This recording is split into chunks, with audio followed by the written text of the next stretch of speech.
कंठामध्ये नाम राहावं आणि अंगामध्ये प्रेम त्या ठिकाणी प्रवाहित व्हावं. नाव तुम्ही आम्ही भगवंताचं नाव घेतोच की नाही? पण नाव घेत असताना घरातून दिवस नाव घेतो का? अहो ते मोजकेच काळ असावा लागतो, भजनच असावं लागतो. चिंतन करत असताना कीर्तनामध्ये तेवढंच आपण नाव घेतो. कीर्तनामध्ये तरी नाव घेतो का आपण? प्रमाणिकपणाला खरं सांगा, कीर्तनात बसल्यावर तरी देवाचं नाव येतं का आपल्या तोंडाला? येत नाही ना. महाराज या भगवंताचं तोंडाला नाव येण्यासाठी एका जन्माचं पुण्य लागत नाही. भागवतामध्ये सांगितले आणि भगवंतांनी सांगितले. काय सांगा? की बहुनाम जन्म नामंते ज्ञानवान माम प्रपदते वासुदेव सर्वमिति समात्मा हा सुदुर्लभा. जन्मांतरे भवेत पुण्यम तदा भागवतम लभेत. भागवतामध्ये श्लोक आहे. किती जन्माचं पुण्य असावं लागेल? एका जन्माचं नाही. लोकले सांगतात आम्ही या जन्मामध्ये लईच देव केला, हो लईले देव केला, किती वाऱ्या झाल्या, किती अन्नदान झालं, किती सप्ताह झाले. आणि सप्ताह झालं, अन्नदान झालं, वाऱ्या झाले, नेमकं बदल काय झालं सांग ना. परमार्थामध्ये परिवर्तन महत्वाचं आहे. लोक संसारात परिवर्तन केले पण परमार्थामध्ये काहीच परिवर्तन झालं नाही. संसारामध्ये एखादा धागा दोघात कमी पडला ना तर लोक नाही जमणारच नाही. पाहिजेलच, घरात पाहिजेलच. उन्हाळा चालू आहे, कूलर पाहिजे, फ्रीज पाहिजे, थंड पाणी पाहिजे, मडकं पाहिजे, अजून काय काय पाहिजे, सगळं पाहिजेलच ना. पण मंदिरामध्ये सुद्धा लागते की नाही साहित्य. कीर्तन म्हणले की पक्वा चांगला लागतो, कीर्तन म्हणले की सिस्टीम चांगली लागतो, कीर्तन म्हणले की गाणारे लागतात, कीर्तन म्हणले की वाजणारे लागतात. अरे सगळे गोष्टी असत तरच कीर्तन आहे ना. जसं संसारामध्ये सगळ्या गोष्टी लागतात तसं परमार्थामध्ये सगळ्या गोष्टी लागतात. ज्याला कळतच नाही ह्याच्यातलं त्याला काय माहितीये? ज्याला स्वर कळत नाही, ज्याला ताल कळत नाही, ज्याला ह्याच्यातलं काय कळत नाही, अशा माणसाला परमार्थातलं जर आपण किती जर सांगायला लागल्या ते काय ऐकणार आहेत का? त्याच्यातला ज्ञाता लागतो माणूस. संसारातला जसा संसार करणारा हुशार माणूस लागतो, पुढे काय लागणार सगळं टाप टिप्पण करून ठेवतो, तसं परमार्थामध्ये सुद्धा तेच आहे. सप्ताह की अगोदर सगळं नियोजन पाहिजे. मग किती सत्य झाले याला मोड नाही, परिवर्तन किती झालेला महत्वाचं. परमार्थामध्ये परिवर्तन महत्वाचं आहे ना. मग तुम्ही भगवंताचं नावच घेत नसेल, कीर्तनात नाव आलं पाहिजे, चिंतन केलं पाहिजे ना. तुकोबरा 24 तास भगवंताचं नाम चिंतन करत असताना सुद्धा तुकोबराने देवाकडे का मागणी केली असं जाणार होता. अनेक प्रश्न तयार होतात त्यामध्ये. का मागणी केली असं? अरे ह्या नामचिंतनासाठी संसार सोडला तुकोबराने. श्रीमंती घालवली सगळी, जाळवली संसार बैसलो अंगणी, संसाराची राख रांगोळी उठवली. कशासाठी? देवाच्या भजनासाठीच ना. 500 एकर जमीन गमावली, दुष्काळ पडला, बायको गमावली, आईबाप गेले, सगळे गेले. कशासाठी? बोलत चला, कशासाठी? भजनासाठीच ना. मग एवढं सगळ्याचा त्याग करून, एवढा संघर्ष करून, एवढं दुःख पासून सुद्धा तुकोबराने रात्रंदिवस भजन करणारे तुकोबरा देवाकडे आणखी म्हणतात की माझ्या कंठामध्ये नाम राहावं, हे मागणी करतात. का त्यांचं चूक आहे? आपली चूक आहे? कोणाची चूक आहे? अरे त्यांच्यासारखे महात्मे म्हणतात की देवाकडे मागणी मागतात, माझ्या कंठामध्ये नाव येतं पण राहतच नाही ना. काही माणसं म्हणतात महाराज एवढा पैसा येते पण टिकतच नाही त्याच्यामध्ये. तुझ्या हातामध्ये काय तर असेल, तुझ्या खिशात वळवळी असेल, का टिकत नाही पैसा? जसं पैसा कमावून टिकत नाही, तुझं प्रारब्ध खराब असेल, तुला काहीतरी व्यसन असेल, तुझ्याजवळ पैसा टिकत नाही. तसं भगवंताचं 24 तास नाव घेताना माझ्या कंठामध्ये नाव का राहत नाही, हा तुकोबराचा महत्वाचा विषय आहे मागण्याचा. कंठी राहो ना, फक्त राहण्यासाठी हे कंठामध्ये माझं नाम राहावं. आता कंठ कुठं आहे हे समजून सांगण्यासाठी त्याला व्याकरण शास्त्र वापरावं लागतं. कंठवे, मूर्धन्य, तालव्य, ओष्ठव्य हे व्याकरण शास्त्रांचं पद्धत आहे. कंठ कुठं असतो? आपण कंठ वापरतो फक्त इथं आहे. हे कंठाची सांगण्याची भाषा इथं आहे. पण महाराज म्हणतात की या कंठामध्ये भगवंताचं नाव येतं. आता येणं हा योग आहे, थांबणं हा क्षेम आहे. काय काय माणसं पावसाळ्यामध्ये एवढं पाऊस येत पडते आणि एवढं नदीला पाणी येतं, एवढं पाणी येतं, पण ते पाणी आलेलं जर त्या पाण्याला जर कुठं जर तुम्ही अडवला तर ते पाणी राहते. पाणी राहील का सांगा? एवढं कळत नाही. पाणी संपलं लोकांच्या डोक्यात बसते. जर मी पाणी जर अडवलं असतं तर पाणी आणखी महिन्याभर मला जास्ती गेलं असतं म्हणतो. अरे ते गेल्यावर उपयोग काय? तसं नाव येतं पण राहतच नाही ना, तू अडवलंच नाही ना त्याला. त्याला धरलं नाही तू. दुसऱ्या प्रमाण सांगतो तुकोबाराचं. तुकोबारा दुसऱ्या प्रमाण देतात, कंठी धरिला कृष्णमणी आणि अवघा जणी या कंठामध्ये कृष्ण नामात्मक मणी धारण केला. मणी कळते का? आताचे माणसं फॅसिलिटी म्हणून गळ्यामध्ये मण्या घालतात. मण्या कळतात ना. कोणी चांदीची मणी घालत असेल, कोणी सोन्याची मणी घालत असेल, कोणी धातूची मणी घालत असेल. अनेक प्रकारचे लोकांनी मण्या गळ्यामध्ये धारण करतात. अरे या मण्यानं काहीच होणार नाही. तुकोबारा सांगतात ना, आम्ही जे मणी धारण केला ते मणी कोणता आहे? ते मणी बाजारात भेटत नाही. ते मणी कोणता आहे? कृष्ण नामात्मक मणी आहे. ते कृष्ण नामात्मक मणी. आता पुढचा काळ सांगतो तुम्हाला. हे जुना काळ 50 वर्षांच्या पूर्वीचा काळ आहे. प्रत्येक गावामध्ये ते वैदिकी स्त्रिया येत होत्या. वैदिकी म्हणजे ते गावोगाव फिरत होत्या. ते काहीतरी लेकराला ते जन्मलेल्या लेकराला दिसत लागून म्हणून ते मणी वगैरे आणतात ना, काळ मणी, ते बाळ हिरडा. हे नावं जुन्या लोकांना माहिती आहेत. आताच्या लोकांना माहिती नाही बाळ हिरडा कशाला म्हणतात, काळा मणी कशाला म्हणतात, कोयवरा कशाला म्हणतात. पण हे काही लोकांना आताच्या कळत नाही. पण ते वैदिकीय स्त्रिया ज्यावेळेस खेडेगावामध्ये यायच्या सकाळी सकाळी पाठ आणि गल्लीत आल्या की म्हणायच्या, हा काळ बिबू घे, काळ मणी घे, बाळ हिरडा घे ग माई घे. त्याच्या सुरात मध्ये की बरोबर वाटते. आपल्या स्वरात मध्ये की जमणार नाही.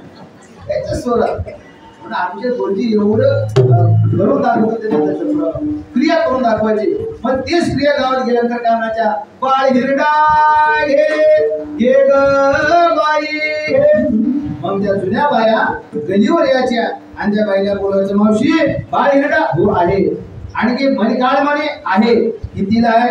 द्या 50 पैसे द्या, 25 पैसे द्या. तेव्हा जुनाचा काळ. 1 पैसा द्या, 2 पैसा द्या. अहो माझ्याकडे पैसा नाही हो. भाकर तर मिळेल का तुमच्याकडे?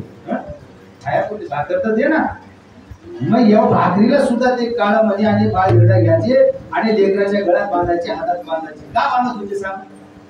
का बांधायचे? त्याला दिष्ट लागू नये म्हणून. दिष्ट लागू नये म्हणून ते बांधत होते. कसा का लेकराला काळा राहू द्या, सावळा राहू द्या, पांढरा राहू द्या, पण त्याला दिष्ट लागू नये म्हणून आई बांधत होती. आता कुठं दिष्ट मणी गेला, कुठं बाळ हिरडा गेला, कुठं काळ मणी गेलं, कुठं काळ कोळी, सगळे गेले निघून. कालांतराने एवढं माझा बदल झालेला. म्हणून तुकोबारा सांगतात की माझ्या कंठी धरिला कृष्णमणी अवघा जणी प्रकाश. 2 प्रकारचा सांगितले शास्त्रामध्ये. एक मायेचा प्रकाश आहे आणि दुसरा शुद्ध ब्रह्माचा प्रकाश. मायेच्या प्रकाशामध्ये विकार असतो आणि शुद्ध ब्रह्माच्या ठिकाणी कोणताही विकार नसतो. मग ते विकार ज्या प्रकाशात नाही त्याला स्वयं प्रकाश म्हणतात. जो आनंद सत्य प्रकाश विभू आणि आधार नाम रूपास बुद्धी जाणे न जाणे त्यास तो अपार शुद्ध परमात्मा मीची असेल. हे स्वयंप्रकाशाचे लक्षण सांगत असताना तो परमात्मा स्वयंप्रकाशी आहे आणि याचा प्रकाश पूर्ण जगतामध्ये तो फैलेला आहे. म्हणून हे दुसरं प्रमाण झालं. तिसरं प्रमाण तुकोबारा सांगतात, कंठी कृष्णमणी आणि नाही अशुभते वाणी. दुसरे प्रमाण सांगतात, कंठामध्ये सतत भगवंताचं चिंतन करणारा महात्मा असेल ते अशुभ कधीच बोलत नसतात. अशुभ कळते ना, अशुभ काय बोलणारी माणसं असतात. चलता चलता अशुभ बोलून टाकतात. मग जो खरा महात्मा ज्याच्या कंठामध्ये भगवंताचं नाव धारण केलेलं असेल हे कधीच अशुभ बोलत नाही. नाही अशुभते वाणी. तसं तुकोबारा म्हणतात, देवाचं नाव येतं हो, पण देवा माझ्या कंठामध्ये नावच थांबत नाही. म्हणून कंठी धरिला. आता धरिला शब्द फार महत्वाचा आहे. कंठी राहो, राहो फार महत्वाचा आहे. आता राहो म्हटल्यानंतर हे दुसरे प्रमाण सांगतो, राहो आता ह्याची डोळ म्हणे लंपट, कोंडू कोंडू धरिना जीव देह भावे. तुकोबारा इथेही देवाला केलेली विनंती आहे, देवा राहो आता, आता राहो, राहो आता ह्याची कोणतं ध्यान, कोणतं ध्यान? देवाचं हेच ध्यान राहो, हेच तुला मी विनंती करतो. तसं तुकोबारा म्हणतात, कंठी राहो नाम आणि अंगी भरून या महाराजा. एक नाम असं जर चालणार नाही, त्या नामाला प्रेमाचं जोड सांगितलेलं आहे. त्या नामात जर प्रेम नसेल तर नामामध्ये निष्पत्ती आहे. मग त्या नामाला जोड कशाची दिले? प्रेमाची दिलेली. प्रेम प्रेम जर नसेल तर त्याला काही मोठ सांगितलेलं आहे. म्हणून भगवान एका ठिकाणी सांगतात, अर्जुना तू मदही विचिकरी माझ्या भजनी प्रेम धरी सर्वत्र नमस्कारी मजे एकाते मन मना भव मत भक्तो मध्याजी माम नमस्कुरु मावे वैशिशिक वैभ महात्मा नमत परायणहा. हे जे मासे विचित्र आहे महाराजा. म्हणून देवा माझी विनंती आहे, प्रेम मागितलं, प्रेम देवाकडे प्रेमाची सुद्धा मागणी केलेली आहे. प्रेम सुख देई प्रेम सुख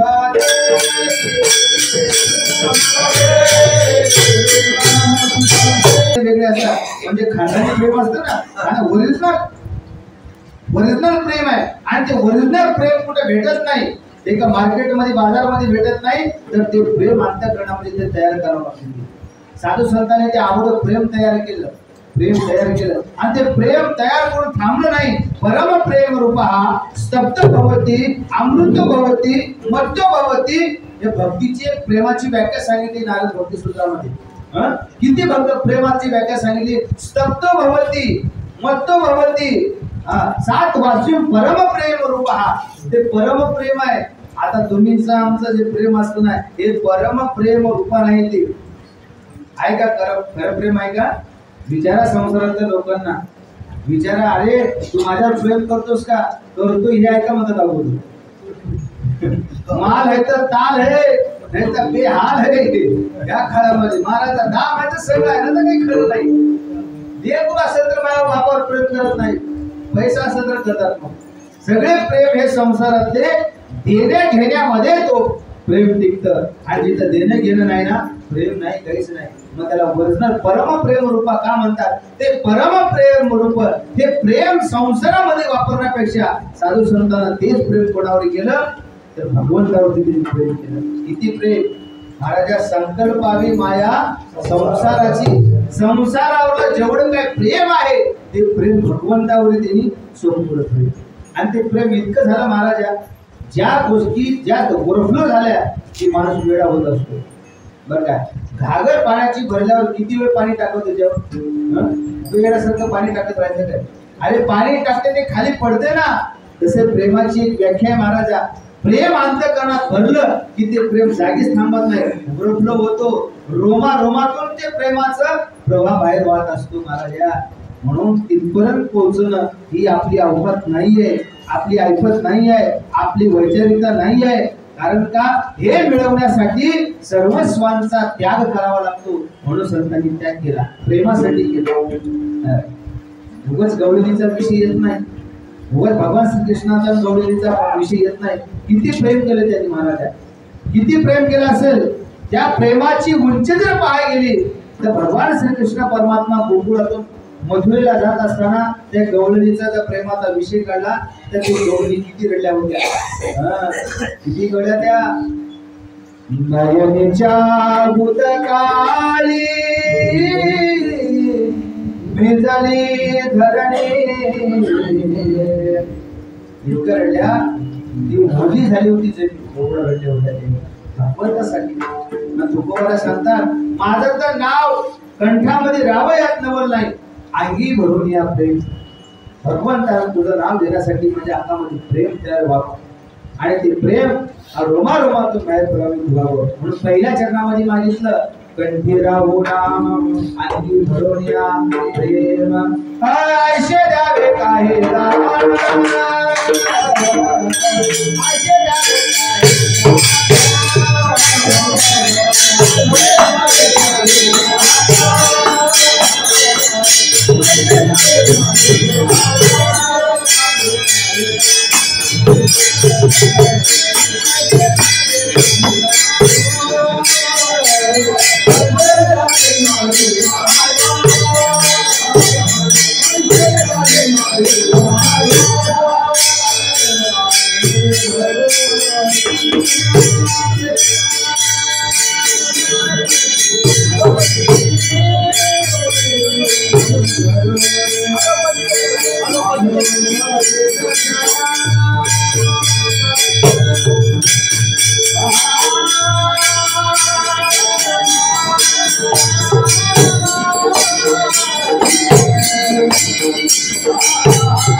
पहिल्या चरणामध्ये मागितलं की मला दान द्या, कंठामध्ये नाम आणि अंगी भरून या प्रेम आयुष्य द्यावे काही दान, असं काहीतरी मला दान द्या. का आलोय पतित शरण, भगवंताने तुझी शरणागती करतो. मी शरणागती करतो तुझ्या आणि मी तुझी शरणागती करण्यासाठी आलेला. कारण का शरणागती कोणाची करावी? ज्याची शरणागती आपण करतोय तो सत्ताधीश परमात्मा असावा. कोणाचीही शरणागती करण्यामध्ये जीवाचा उद्धार नाही आहे, पण शरणागती केवळ भगवंताची शरणागती करावी. भगवान सांगितले किती म्हणे, जो मद होय आनंद शरण, त्याचे निवारिवी जन्म मरण, या लागी शरणागता शरण मीच येतो. सर्व धर्मान परित्यजे माम एकम शरण व्रज, अहंतवा सर्व पापेभ्यो मोक्षेशामाम शुचः. 18व्या अध्यायामध्ये सांगतात. आणि कोणाचीही शरणागती करून सुख मिळणार नाही. बघा, एखाद्या दुःखी माणसाला दुःखी माणसाची शरणागती केली, काय बोलायचं? अरे शरणागती कोणाची? ज्यांची शरणागती केल्यानंतर आपल्याला सुख मिळणार आहे, आशाची संगत करा ना तुम्ही. आशाची शरणागती करा. मग आशा शरणागती केल्यानंतर आपल्याला कल्याण आहे.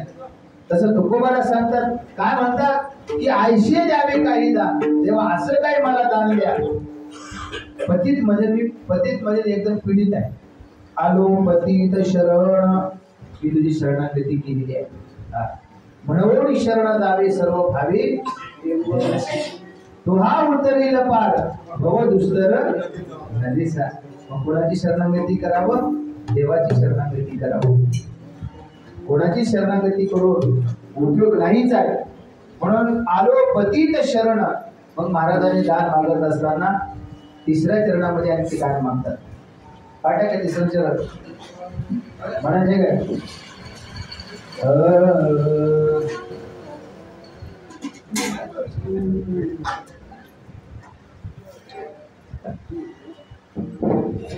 संतांचे पायी ठेवी वेळोवेळा होई. तिसऱ्या चरणामध्ये तुकोबारायने मागणं मागत असताना आता किती चांगला पाहिजे बोर ठेवल्यात बोर आपल्या उपयोगालाच नाही. कारण का प्रतिध्वनी आपल्याला आल्याशिवाय त्याच्यात आनंद मिळत नाही. प्रतिध्वनी आपल्याला आली पाहिजे ना. संतांची पायी ठेवी वेळोवेळा डोई. तुकोबाराने तिसऱ्या चरणामध्ये दान मागत असताना जे संत असतील अशा संतांच्या पायाच्या ठिकाणी माझं डोकं टेकावं अशी माझी अपेक्षा आहे. असं मला दान पाहिजे. महाराजा साधू पुरुषांच्या पायावर डोकं ठेवणं सुद्धा भाग्य लागते. कोणाच्याही पायावर डोकं ठेवून डोकं खराब करून घ्यायचं नाही. आपण कोणाच्याही पायावर डोकं ठेवतो डोकं खराब करून घेतो. की ज्यांच्या दर्शनानं माणसाच्या जीवनामध्ये अत्यंत सुगंधी आणि परिवर्तनता होतो ते संतच भेटत नाही. खूप वाटतंय, अपेक्षा वाटते की संतांनी मला भेटावी, संतांचं दर्शन घडावं असं अपेक्षा असताना सुद्धा संत भेटत नाही. महाराजांचे संत भेटण्यासाठी ऐसे कशी आणि भेटती ते साधू ज्यांच्या दर्शनी तुटे भवबंधू. माऊली सांगतात की ज्यांच्या दर्शनानं भवबंध मध्ये अज्ञान तुटून जातो, नष्ट होतो, असे संत कधी भेटणारे सांग शक्यच नाही. जरी कदा काळी संत भेटत असतील तर संत ओळखणं ही सुद्धा कठीणच आहे. जरी ओळखता आलं भेटी होणं कठीण, भेटले तरी ओळखता येत नाही, ओळखलं तरी त्यांच्या पायावर मस्तक ठेवावं एवढं आपलं भाग्य नसतंय. म्हणून त्याही काळामध्ये संत होते, आताही संत नाहीत असं नाही महाराजा. आताही सुद्धा संत महात्मे आहेत, पण त्या संत महात्म्यांची लोकांना किंमत वाटत नाही. आता कसा संत महात्म्य असावा? ज्याने जटा वाढवली, भगवी कपडे धारण केलाय, चांगल्या प्रकारचं फिरतोय, चांगल्या प्रकारचं नडतोय, अशा लोकांना लोकांनी संत मानलेलं आहे. ते चुकीचं आहे.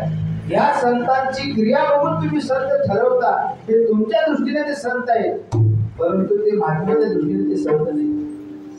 त्याचं विश्लेषण करत असताना संत कोणाला म्हणावं जेळोबारांनी त्या अभंगामध्ये सांगतात, ते संत आणि त्यांचा हेतू विठ्ठली. कोणाला संत म्हणावं त्याचं लक्षण सांगितलेलं आहे. कोणालाही संत म्हणायचं ज्याचा हेतू विठ्ठल, हेतू महत्वाचा. संतत्वाचा हेतू जर चांगला असेल तर त्याला संत म्हणा. महाराज कोणालाही म्हणू नका, महाराजांचा हेतू काय हे बघा. आता लोकांना इतकं वेळ लागली की नाही, कोणालाही महाराज म्हणतात, कोणालाही पाकिट भरून देतात. आता कमी झालंय का हे बोलतो महाराज? 20,000 द्या, 25,000 द्या, 45,000 द्या, 50 द्या, एवढे द्या तेवढे द्या. लोक इतकी येडे आहेत ना, लय महाराज भारी आहे म्हणतात लोक, लय भारी. आता गावाला टेकला काय त्यानं? अरे गाडी घेऊन आला, याच्यात बसला, त्याच्यात बसला, 2 गोष्टी सांगून गेला, म्हणून 25,000 रुपये घेऊन. अरे काय आचार चांगला आहे का? विचार चांगला आहे काय? शुद्धता आहे काय? म्हणून वारकरी संप्रदायामध्ये हे फारसं गोंधळ जास्ती वाढलेलं आहे. या संप्रदायातलं गोंधळ कुठंतरी कमी केलं पाहिजे. अहो आळंदीमध्ये 2-3 मिटिंग झाल्या, त्याच्यावर प्रतिबंध आणण्यासाठी संस्थेतल्या लोकांनी एकत्र बोलवलं. पण जे मोठे चोर होते ना, चोरामध्ये फरक असते. मोठे चोर, डाकू चोर, मध्यम चोर, हे मोठे डाकू चोर, डाका खाणारे चोर आहेत ना, ते नाही सापडले महाराजा मिटिंगमध्ये, नाही सापडलेच नाही ते चोर. अशा प्रकारे महाराजा संत महात्मे नाहीत असं नाही, संत महात्मे आपल्या फार जवळ असतात. संत आहेत म्हणून तर सगळं चाललंय, पण त्याला ओळखण्याची जी दृष्टी आहे ती दृष्टी आपली कुठेतरी कमी पडलेली आहे. मग तुकोबारायला संत म्हटले की तुकोबाराचा अंत्यकण असं भरून येतो. तुकोबारा म्हणतात मी कोणाच्याही पायावर डोकं ठेवत नाही, कोणाच्याही पायावर ठेवत नाही. कारण का संतांची पायी हेवी वेळोवेळा ठेवी, थोडं नाही तर वेळोवेळा सांगतात प्रत्येक वेळेला मी संतांच्या पार डोकं ठेवतो आणि डोकं ठेवण्याचा परिणाम काय होतो? आता देवाकडे मागणी करत असताना संतांच्या पार डोकं ठेवावं, आयशे द्यावे काही दान, असं मला दान द्या सांगतात. आता तुकोबाराचं दान मागितलं वेगळं आणि आपलं दान जर मागितलं त्यात किती फरक आहे? आपण म्हणतो का देवासमोर गेले मारुद्रा या एका महाराजाच्या पार डोकं ठेवावं एवढंच तुम्ही मनात द्या, असं म्हणाल कधी आपण? असं त्याच्याला म्हणा वेगळंच मागतो देवाला, असं नाही म्हणा. संताची पायी ठेवी वेळवेळा डोळे, ऐंशी द्यावे काही दान, आलो पतीत शरण. महाराजांनी एवढं मागणं मागत असताना शेवटच्या चरणामध्ये तुकोबाराला मागितले नाही. या भवसिंधूतून तरुण जाण्यासाठी तुका म्हणे तरी आणि भवसिंधू एकसरी, हे भवसिंधूतून तरुण जाण्यासाठी मागणं मागितलेलं आहे. आता भवसिंधू मध्ये तुम्ही आम्ही सगळे भवसिंधू मध्येच बुडतोय आपण, पण कळत नाही. कोणाला वाटतं की महाराज आम्ही भवसिंधूत नाहीये, आम्ही कुठं भवभवती मध्ये होणे. व्याकरण सांगते भवभवती मध्ये होणे, होणे म्हणजे काय? या भव नदीत तुम्ही आम्ही रात्रंदिवस आपण बुडतोय. वरच्यावर बुडायला लागले पण उडी घेत नाही. भवसागर तरता कार्य करीत असा चिंता, पहिले उभा दाता कटी कर ठेवून या, त्याचे पायी घाला मिठी मोल लेखी मोगासाठी. तुकोबारा सांगतात महाराजा, तो कटेवर कट ठेवून असणारा तो परमात्मा या भव नदीतून पलीकडे तुम्ही आम्हाला घेऊन जातो. ते भव नदी कोणती आहे? जन्म आणि मरण हे भव नदी आहे. आणि तुम्ही आम्ही सगळे या जन्म मरणाच्या नदीमध्ये आपण गुंतलेला आहे. पुनरपी मरणम पुनरपी पुनरपी जन्म पुनरपी जन्म पुनरपी मरण, पुन्हा पुन्हा जन्म आणि पुन्हा पुन्हा मरण. किती वेळा जन्मा यावे नित्य व्हावे. महाराज सांगतात किती वेळ जन्माला यावं सांगा. जन्माला यावं यावं मरावं यावं हे घटिका यंत्र तशी परिभ्रमेगा. माऊली सांगतात का न जायती प्रीते वा कदाचित नायन भूत्वा भवती वा भूया, आदो नित्य शाश्वतो यम पुराणो न हन्यते न हन्य माने शरीरे, वासांशी जीर्णानि यथा विहाय नवानि गृणाति नरूपराणे, तथा शरीराय विहाय जीर्णान नयंति नयंति नवानि देहि. जैसे जीर्ण वस्त्र सांडीचे मग नूतन बेडीचे. माऊली सांगतात जीर्ण वस्त्र झाल्यानंतर जसं टाकून देण्यामध्ये दुःख वाटत नाही आणि नवीन कपडे धारण करण्यामध्ये माणसाला आनंद वाटतो, तसं जीर्ण झालेलं शरीर टाकावं आणि नवाने देही पुन्हा नवं शरीर मिळतं. म्हणजे या जन्म मरणाचा फेरा चुकायचा असेल तर तुकोबारा सांगतात की बाबा भवसिंधू एक सरे, या भव नदीतून पलीकडे जाण्यासाठी फक्त कोण नेऊन जातो तर फक्त त्या ठिकाणी भगवान परमात्माच आहे. म्हणून तुका म्हणे तरी भवसिंधू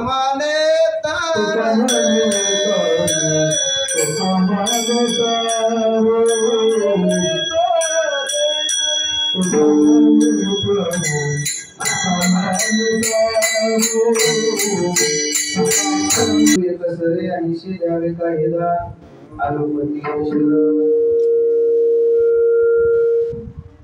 या अभंगामध्ये तुकोबाराला मागणं भगवंताच्या समोर ऐंशी द्यावे काही दान, आलोपतीत शरण. अभंगाचा सर्व भावार्थ झालेला आहे. आमच्या या गावामध्ये गेली आता 16 वर्ष चालू 2008 पासून हनुमंतरायाची मूर्ती स्थापना व खर्चाचा कार्यक्रम झाला. 2008 पासून अखंड हरिनाम सप्ताह हे आतापर्यंत 2024 पर्यंत त्या ठिकाणी सप्ताह चालू आहे. आता 16व्या वर्षातला आजचं शेवटचं कीर्तन, सुरुवातीपासून शेवटचं कीर्तन माझ्याकडे आहे. म्हणजे गावातला सर्व माझ्याकडे कीर्तन आहे.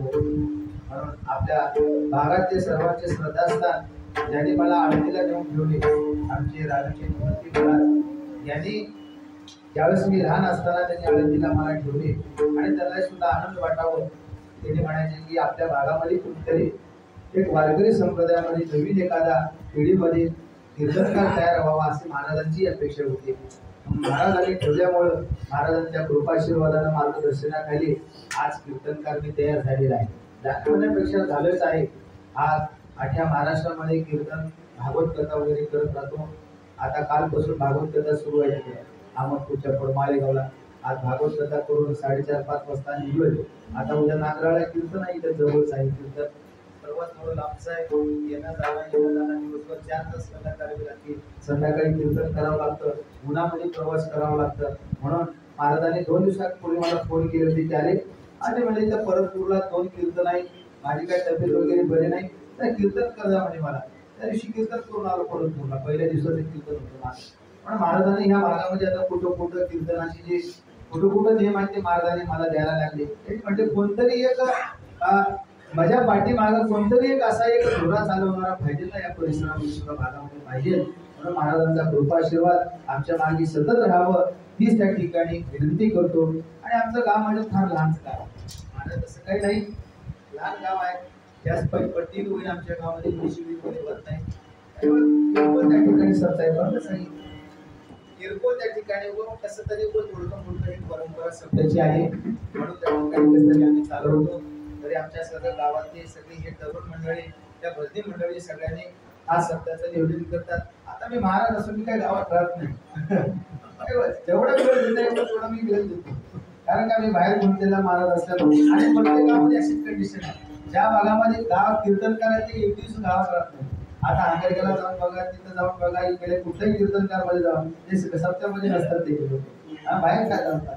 म्हणून कारण काय हे सांभाळते पण आम्ही बाहेर बोलतो ना, हे म्हटले गावाले महाराज तुम्ही फक्त बाहेर कार्यक्रम करत राहा, आम्ही सगळं सांभाळून घेतो. म्हणजे सगळे आमच्या गावाचे प्रतिमंडळ चंदू महाराज आहेत, आमचे पांडव महाराज आहेत, आमचे शिवराज पाटील आहेत, आमचे कर्जे मामा आहेत, रामराव पाटील आहेत, गोविंदराव पाटील आहेत, हे सगळे जे आमच्या गावातली जी मंडळी आहे ते सगळे त्या ठिकाणी हा कार्यक्रम चांगल्या पद्धतीने करतात. म्हणून हा जो कार्यक्रम आहे चांगल्या पद्धतीने त्या ठिकाणी होत असतो. काय मंदिराची थोडी आम्हाला अडचण आहे, कारण काय हे एक भाग जो आहे ना या रोडमध्ये गेलेला आहे, म्हणून काय ते वेळ पण निघून गेला तर काही होऊ शकत नाही.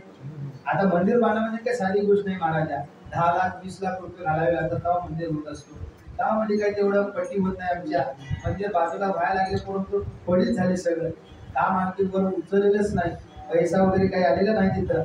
आणि हे जर मंदिर पाठीमागे गेले की सभा मंडप चांगले थोडी होत असते. पण आता कृपा कधी हनुमंतराची लोक सांगते, आता देवाच्या मनाजवळ आता होईल अशा पद्धतीने योग होता, तो योग निघून गेला.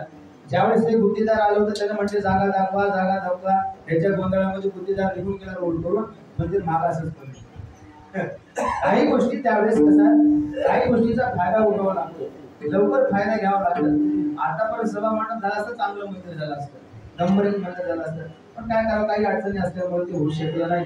जे आहे ते परिस्थितीमध्ये आपण त्या ठिकाणी कर्तव्य आणि पुढे चालू ठेवावं ही सर्व गावकऱ्यांना विनंती आहे. म्हणून या परिसरात सगळी कार्यकर्ते मंडळी आमच्या गावामध्ये सहकार्य करतात. आमच्याकडे जास्त भजनी बी नाही, म्हणून आज सगळे सावमानची मंडळी आहे, रत्नाची आहे, तांबरची मंडळी आहे, इकडे लंबापूरची मंडळी आहे, सगळी भजनी मंडळी त्या ठिकाणी आमच्या इथं आलेले आहेत.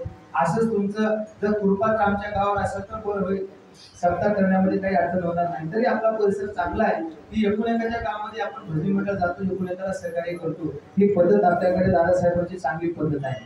म्हणून सगळ्यांनी त्या ठिकाणी आम्हाला तुम्ही सहकार्य केलं. आणि यामध्ये आज आपल्या गावचं किती माहिती समजावं, आज आपल्या गावातले कीर्तन महाराष्ट्रामध्ये जाते, महाराष्ट्रामध्ये त्यांचा फोन आला काल आमचे बाराळ्याशी, आता नेहमी कुठे माझ्या कीर्तनामध्ये येतात, आता त्याला तिकडे घेऊन चला माळेगाव, या म्हणजे तिकडे थांब आपण टेन्शन कोणाला भागवत कीर्तन आहे तिकडे कार्यक्रम सुटून देतो म्हणजे त्यांना. म्हणून आमचे गणराज ना, हा गणराज स्टुडिओ त्या बाराळीचे यांनी एका महिन्यामध्ये एवढा आपला परिसर गाजवले महाराजांनी. पहिला आपला कुठं आपण सांगलीला कार्यक्रम केला होता, त्यावेळेस त्यांनी मला फोन केले, तिथून जे त्यांना सुरुवात झाली तर आता यांच्याकडे तारीख सुद्धा त्या ठिकाणी मोकळी नाही, एवढे लोकांचे आमंत्रण द्यायचे. कारण काय ही युट्यूबवर कीर्तन केल्यानंतर महाराजांनी सांप्रदायिक विचार चांगल्या लोकांपर्यंत तळागाळापर्यंत पोहोचवण्याचं काम या गणराज स्टुडिओने बाराळीकरांनी केलेलं आहे. म्हणून यांनी जे हातात काम घेतलं ते चांगलं काम आहे. म्हणून परवा इथं खरगावमध्ये मी बघितलं युट्यूब मध्ये रोज 7 दिवस कीर्तन होते, 7 दिवस कीर्तन होते. पण असं प्रत्येक गावामधलं त्या ठिकाणी युट्यूबच्या माध्यमातून कीर्तन वगैरे चांगले कार्यक्रम झाले.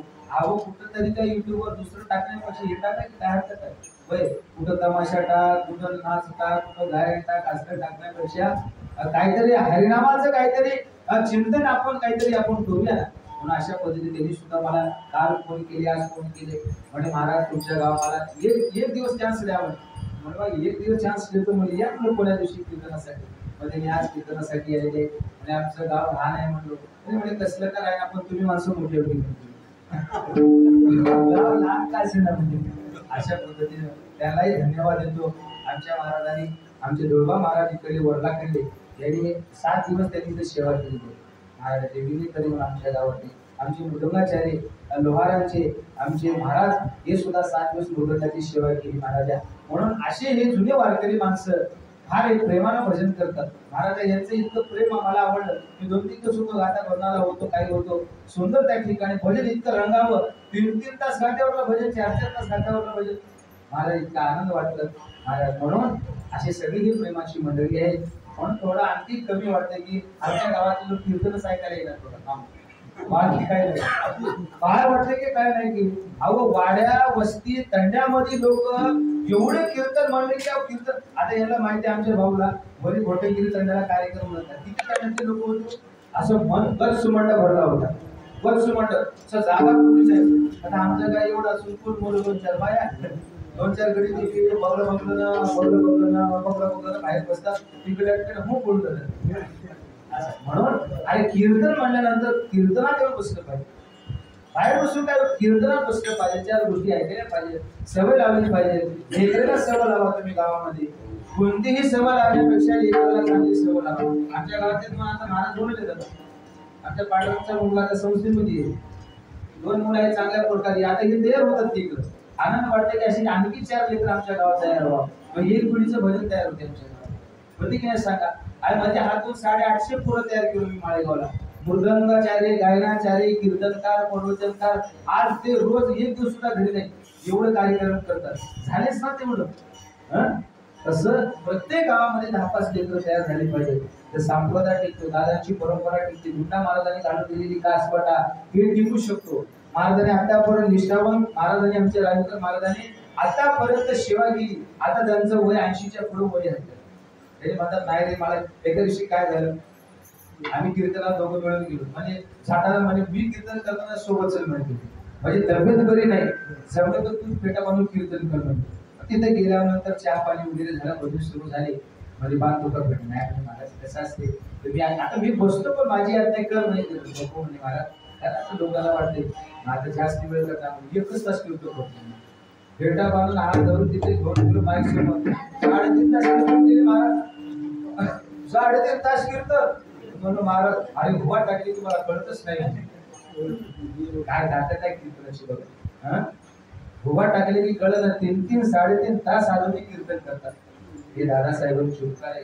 आणि एक निष्ठा उपासना केलेली एक फळ आहे महाराजांनी झालं. असे तोला मोळाचे माणसं आता नाही जात आपल्या परिसरामध्ये असं आहे. म्हणून अशा पद्धतीनं सर्वांना धन्यवाद देतो की आता कीर्तन संपलेलं आहे. सर्वांनी प्रेमाने